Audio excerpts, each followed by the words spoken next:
నువ్వు ఈ ఫారెస్ట్లో నడుచుకుంటూ వెళ్తే నీకు ఒక ఫీలింగ్ వస్తుంది, ఎవరో నీ వెనకాల వస్తున్నారని. ఈ స్టోరీ ఒక కొండపైన అడవి ప్రాంతంలో జరిగింది. ప్లేస్ పేరు డెల్హౌ. ఇక్కడ లోకల్ ప్రజలు దీన్ని డెత్ ఆఫ్ రోడ్ అని పిలుస్తారు. డౌహిల్లో ఒక చిన్న స్కూల్ ఉంది. ఈ స్కూల్ పేరు విక్టోరియా బాయ్స్ హై స్కూల్.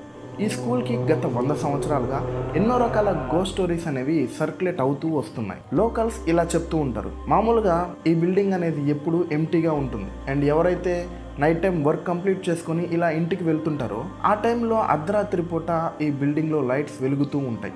ఇక్కడ లైట్స్ వెలగడం ముఖ్యమైన విషయం కాదు, బట్ ఎటువంటి ఎలక్ట్రిసిటీ లేకుండా ఈ బిల్డింగ్లో లైట్స్ ఎందుకు వెలుగుతున్నాయి? డౌహిల్ నుంచి ఫారెస్ట్ ఆఫీస్ వరకు ఒక చిన్న నారో పాత్ ఉంటుంది. దీన్ని లోకల్స్ డెత్ రోడ్ అని పిలుస్తూ ఉంటారు. కొంతమంది అడవిలో చెట్లు కొట్టే వాళ్ళు ఇలా చెప్తూ ఉంటారు, మామూలుగా మనం నడుస్తూ వెళ్తున్నప్పుడు ఎవరో ఒక చిన్న పిల్లాడు తల లేకుండా నడుస్తూ పోతుంటాడు, కానీ ఒక్కసారిగా ఆ పొగ మంచులో మాయమైపోతాడు. ఎవరైనా నైట్ టైంలో ఈ రోడ్లో నడుస్తూ వెళ్తున్నప్పుడు ఎవరో వీళ్ళని ఫాలో అవుతున్నట్టు, ఫుడ్ స్టెప్స్ వినపడుతున్నట్టు ఉంటాయి, కానీ ఒక్కసారిగా వెనక్కి తిరిగి చూస్తే ఏమీ ఉండదు. 1960sలో ఈ ఏరియాకి చెందిన ఒక వుడ్ కట్టర్ ఒక చిన్న పిల్లాడు తల లేకుండా నడవడం చూశాడు. అంతలో మంచు పొగలో మాయమైపోయిన ఆ పిల్లాడి గురించి ఊరు మొత్తం చెప్పాడు. ఆ పక్కన రోజు పోలీసులు వచ్చి ఆ ఏరియాని సెర్చ్ చేసి ఎటువంటి ఫుడ్ స్టెప్స్ అయినా ఉన్నాయో లేదో గమనించి చూస్తే అక్కడ ఎటువంటి ఆనవాళ్ళు లేవు. ఇక్కడి ఫారెస్ట్ ఆఫీసర్స్ వాళ్ళు ఎదుర్కొన్న కొన్ని విషయాల గురించి కూడా చెప్తున్నారు. మాలో చాలా మంది నైట్ డ్యూటీస్ చేసే టైంలో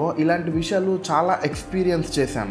లైక్ విచిత్రమైన వాయిస్లు వినపడటం, ఎక్కడి నుంచో ఒక చిన్న అరుపులు వినపడటం, కొన్ని రకాల నీడల్ని కూడా చూసామని చెప్తున్నారు. మరికొంతమంది చెప్పిన దాని ప్రకారంగా ఈ అడవికి ఊపిరుందని, గాలి వచ్చిన ప్రతిసారి గుసగుసలు వినపడుతుంటాయని చెప్తారు. విక్టోరియా బాయ్స్ స్కూల్ గార్డ్ ఇలా చెప్పాడు, స్కూల్ కారిడార్లో ఎవరో నడుస్తున్నట్టుగా ఉంటుందని. స్కూల్ సీసీటీవీ ఫుటేజ్ ప్రకారంగా క్లాస్ 4Bలో ఒక టీచర్ సూసైడ్ చేసుకుని చనిపోయింది. ఆ రోజు నుంచి ఈ రోజు వరకు ఆ రూమ్లో ఎవరో తిరుగుతున్నట్టుగా అనిపిస్తుంది.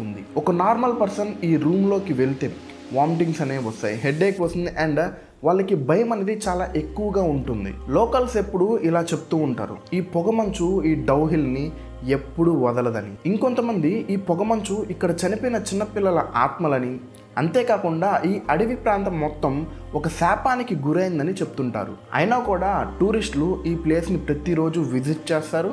అంతేకాకుండా సన్సెట్ అయ్యే లోపే మళ్ళీ తిరిగి వెళ్ళిపోతారు. ఒకవేళ నువ్వు కానీ ఒంటరిగా ఈ రోడ్లో నడుస్తున్నట్టయితే ఒక చల్లని చెయ్యి నీ భుజం పైన పడినట్టుగా ఉంటుంది, బట్ వెనక్కి తిరిగి చూస్తే మాత్రం ఎవ్వరూ ఉండరు. ఈ స్టోరీలోని నిజం ఎవ్వరికీ తెలియదు, కానీ ఒకవేళ నువ్వు కానీ ఈ పొగమంచులో నడవాలనుకుంటే నీకో మాట చెప్తా, look behind you, someone is waiting. So ఈరోజు ఈ టాపిక్ ఇక్కడితో ఎండ్ అయిపోయింది. మీకు కానీ ఈ వీడియో బాగా నచ్చుంటే ఒకసారి లైక్ చేయండి, షేర్ చేయండి, అండ్ సబ్స్క్రైబ్ చేసుకోవడం మాత్రం మర్చిపోవద్దు. Hi people, I'm Arjun Palvai and welcome to my channel.